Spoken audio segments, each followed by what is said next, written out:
Hello, I'm in a 2016 Ford F-150 and today I'm going to show you how to change the language settings, so toggle between English, Spanish, and French.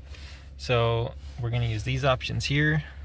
Toggle to the left, you see drop down, and then we'll go down to the settings like this, and then OK. And then we want advanced settings, again, the toggle, so it's OK. And then we want display setup, which it already is on here. Okay. And then you scroll up or down as needed to get the language. So up or down, and language, okay. And then here you can toggle between English, Spanish, or French, whichever makes the most sense for you. And then same, it's changing it on here as well. All right. I hope that was helpful to you, and I hope you have a wonderful day.